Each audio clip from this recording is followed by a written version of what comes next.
On parle construction et BTP ce matin, un des rares secteurs économiques en Guyane qui continue de bien se porter malgré l'inflation actuelle. C'est ce que notait l'INSEE le mois dernier. Maintien de l'activité et perspectives positives pour la fin de l'année grâce notamment à la commande publique et aux nombreux projets de construction.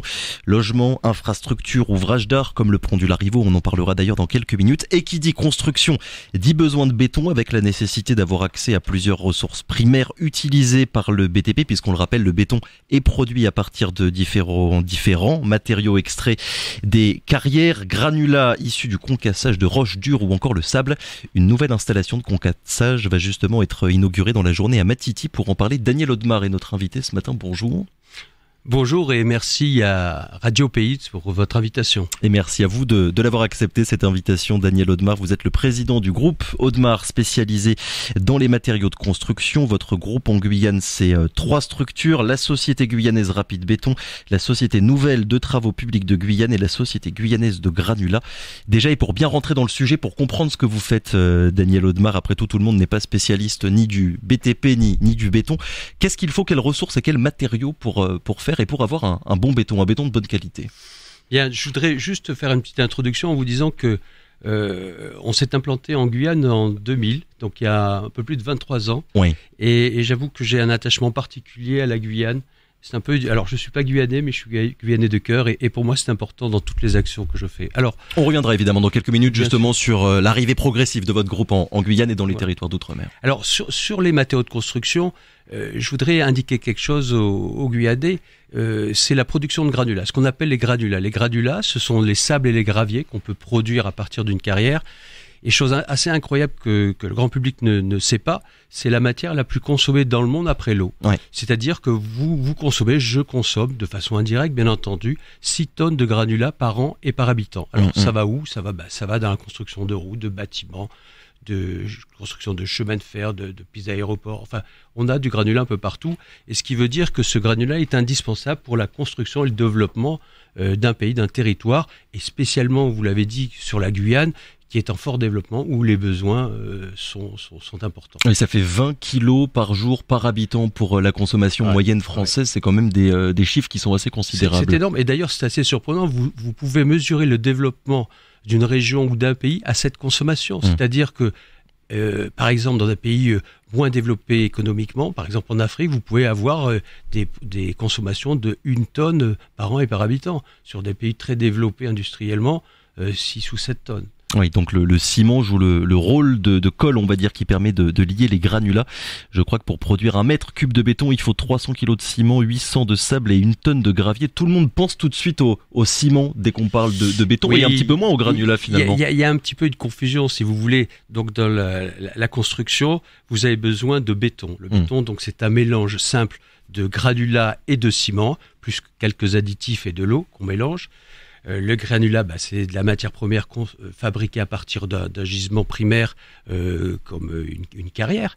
Et puis vous avez le ciment qui répond à toute une élaboration d'extraction de matières premières et de chauffage. Enfin, c'est assez sophistiqué, quoi.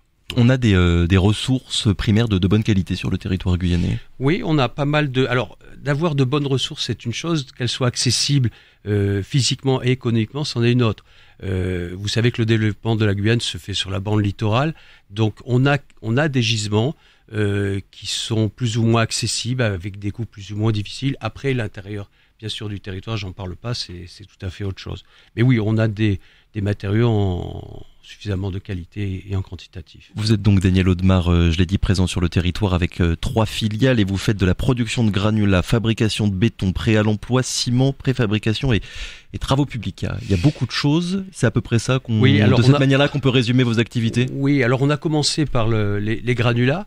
En fait, donc je le disais tout à l'heure, en 2000, on est arrivé en Guyane et on a repris l'activité d'une société qui s'appelait Rapide Béton à l'époque, qui était en dépôt de bilan. C'était une petite société à l'époque, et on a démarré par ça, on l'a redressé, on a sauvegardé des emplois, créé des emplois, on a été, je pense, assez innovant, et on a pas mal développé. Ensuite, on a développé de l'activité béton prêt à l'emploi, et aujourd'hui, on a la chance de pouvoir couvrir à peu près l'ensemble du territoire. On a 5 centrales à béton.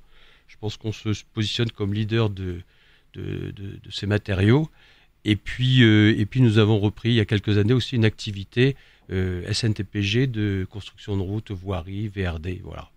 Et je dois dire qu'à chaque fois, et c'est un peu ma fierté, de garder les talents le plus possible et aussi d'embaucher le plus possible de talents guyanais. Je suis très attaché au territoire et d'ailleurs notre directrice de SGRB est guyanaise. Elle a fait le tour du monde pour différents chantiers prestigieux et est revenue dans son pays et on a eu la chance qu'elle nous rejoigne. Comment et pourquoi, Daniel Audemars, votre groupe s'est implanté en Guyane et dans d'autres territoires d'outre-mer? Je crois que votre première structure ultramarine, c'est la Nouvelle-Calédonie en 1970 et depuis vous êtes arrivé en Guyane, donc, mais aussi à La Réunion, en Guadeloupe également. Pour quelles raisons les marchés d'outre-mer sont plus intéressants que ceux de l'Hexagone? C'est culturel, c'est de l'histoire. En fait, mon arrière-grand-père était du Massif central, venait du Massif central, et puis il a été pris d'aventure de ce tout petit village de Massif central de Saint-Quentin-sur-Sioule. Il est parti au Maroc, créer des carrières de matériaux pour la construction du chemin de fer. À l'époque, on a un certificat de bonne fin de travaux du maréchal Lyoté à l'époque. Et puis, donc, il a continué son aventure en Algérie. Mon grand-père, mon père ont repris ça. Et puis, il y a historiquement ce qui s'est passé en Algérie. Donc, l'entreprise a redémarré de zéro. Et je dois dire, c'est rapatrié sur la Côte d'Azur. Et là, je dis pas qu'on n'était pas les bienvenus, mais les places étaient occupées. Et très vite, c'est mon père qui a relancé ça sur l'activité export. Et sa première activité a été la Nouvelle-Calédonie. Et puis, c'est resté historique. Depuis, moi, j'ai repris la société en 93. On a multiplié le groupe par 20 depuis. Et ça a été historique. Après, la première implantation, ça a été sur la Guadeloupe. Et de la Guadeloupe, naturellement, je me suis baladé dans la zone et je suis arrivé en Guyane, puis après en Martinique. Alors, si on vous reçoit ce matin, c'est parce qu'aujourd'hui va être inaugurée une nouvelle installation de concassage, la carrière des singes rouges à Matiti. Vous faites quoi exactement là-bas, Daniel Audemars? Alors, c'est une carrière qui existe depuis de très nombreuses années, qui avait une installation qui était, je dirais, vieillissante et qui correspondait plus aux besoins, je dirais, ni qualitatifs, ni en termes de quantité pour le territoire. Et donc, on a décidé d'investir dans une très belle installation ultra moderne. On a investi à peu près 10 millions d'euros de façon à pouvoir avoir une capacité suffisante pour accompagner la croissance du territoire. On pourra produire environ 400 000 tonnes par an, ce qui est quand même assez important. Quand on le compare aux autres, à vos concurrents notamment, vous êtes sur des chiffres, vous êtes sur quel genre de chiffres, on va dire? Je pense qu'on va arriver à leur niveau ou les dépasser. Ouais. Enfin, en tout cas, on va être une des carrières qui va effectivement compter dans les années à venir. Alors, il y a aussi l'aspect qualitatif, puisqu'on s'attache beaucoup à faire des matériaux de qualité. Sur le béton prêt à l'emploi, qui est donc un de nos clients, puisqu'on a nos propres centrales, on fait des bétons de très haute performance, on fait des bétons décarbonés, puisque notre groupe est très sensible à ce problème de décarbonation. C'est quoi un béton décarboné? Un béton décarboné, c'est un béton qui utilise un minimum de ciment, parce que la grosse problématique du ciment, c'est l'utilisation de clinker. Bon, c'est un petit peu technique, je ne vais pas trop rentrer dedans, mais c'est d'utiliser le minimum de ciment par des ajouts différents. Donc c'est ce qu'on fait, et on fait aussi des bétons de grande performance, puisqu'aujourd'hui on fournit tous les bétons du pont du Larivot, qui est quand même un chantier exceptionnel, et je peux vous garantir qu'on a des bétons de très haute performance, enfin c'est extrêmement poussé. Et puis on va faire également la centrale EDF. Donc on participe avec nos granulats à des ouvrages très qualitatifs et c'est pour ça qu'on développe énormément dans cette installation l'aspect qualitatif. Et d'ailleurs sur ces deux chantiers-là, Daniel Audemars, à la fois la centrale électrique EDF du Larivot, mais aussi le pont du Larivot, donc c'est vous qui êtes chargé de la fabrication des bétons, et je crois qu'il y a des contraintes techniques un peu particulières, notamment dans la température, c'est bien ça, du béton? Oui, enfin, il y a des contraintes, encore une fois c'est quelque chose de très compliqué. Pour simplifier, nos bétons doivent pas dépasser certaines températures. Donc, le comble de tout, en Guyane, c'est de le refroidir. Il faut refroidir. Ouais. Donc, on a des usines de fabrication de glaçons pour refroidir. Donc, vous imaginez le degré de sophistication de ces bétons pour arriver à faire ça.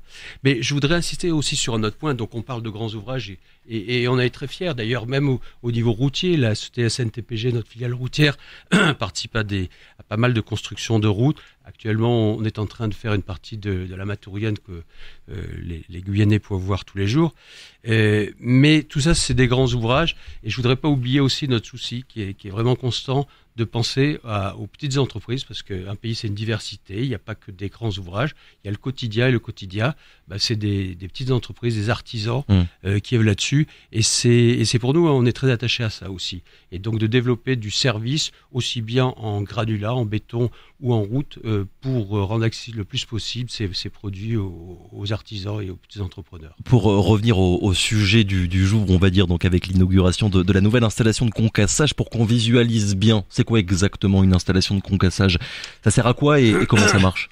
Donc une installation de concassage, vous avez des matériaux bruts dits de carrière qui sont extraits, alors ça forme des gros blocs, et avec ce qu'on appelle des gros camions de carrière, des dumpers, on alimente ces matériaux bruts de carrière dans une installation de concassage. Alors c'est une succession de broyages dont le but est de réduire ces matériaux pour partir de blocs de 800 mm maximum et arriver à faire des sables et des graviers. Donc vous avez tous des poivriers, enfin c'est un peu cette image, vous réduisez... Vous broyez la pierre en fait. On broie la pierre, et ensuite on la crible. Alors je donne l'image aussi, quand on était enfant, on était sur des plages avec des tamis, c'est ça, un peu plus industriel on va dire, mais on arrive à faire ça pour ensuite donner des classes de matériaux différents, sable, gravier, et tout est très normé, hein. Il y a des normes NF, il y a des normes CE, on mesure la granularité, la dureté, la propreté de ces matériaux. Donc c'est pour que le béton soit de bonne qualité à la fin. Le béton, les matériaux routiers aussi soient de bonne qualité et correspondent à... C'est un métier extrêmement normé aujourd'hui.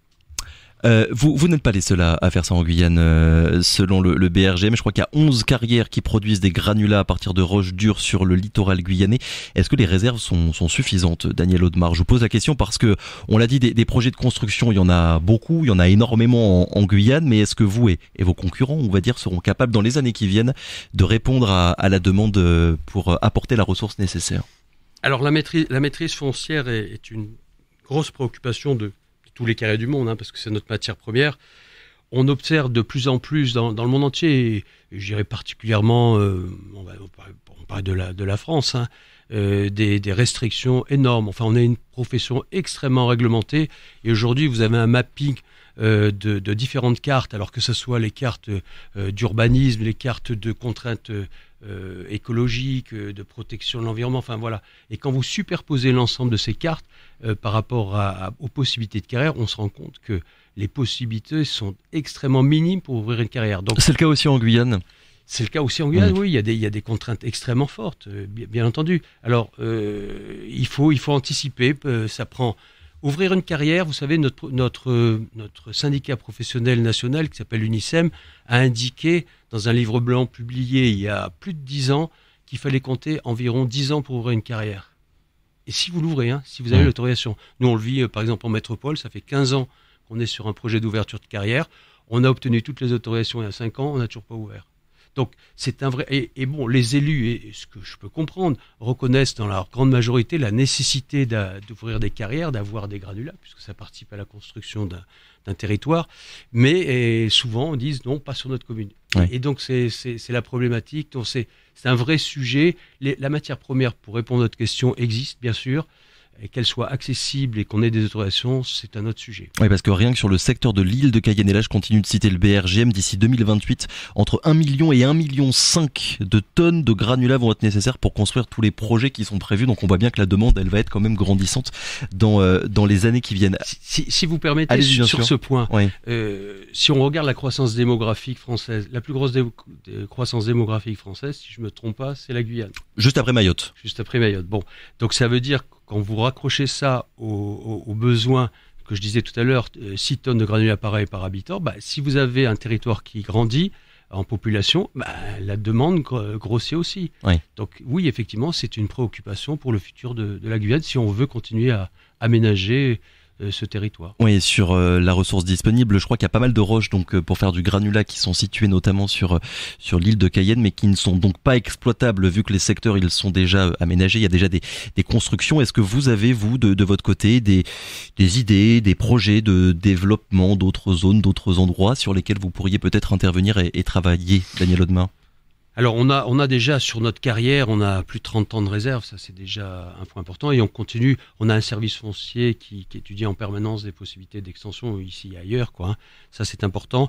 D'autres extensions possibles, oui, on accompagnera notre volonté c'est vraiment d'accompagner la croissance et les besoins de la Guyane. Donc aujourd'hui, on le sait très bien, les futurs besoins sont sur Saint-Laurent-du-Maroni, donc c'est une région effectivement qu'on regarde de près pour le futur, oui. Oui, parce qu'à Saint-Laurent, il n'y a qu'une seule carrière, je crois, qui est exploitée actuellement. Et là aussi, on le sait, des grands projets d'ampleur et de construction, il y en a quand même pas mal dans toute la partie ouest du territoire.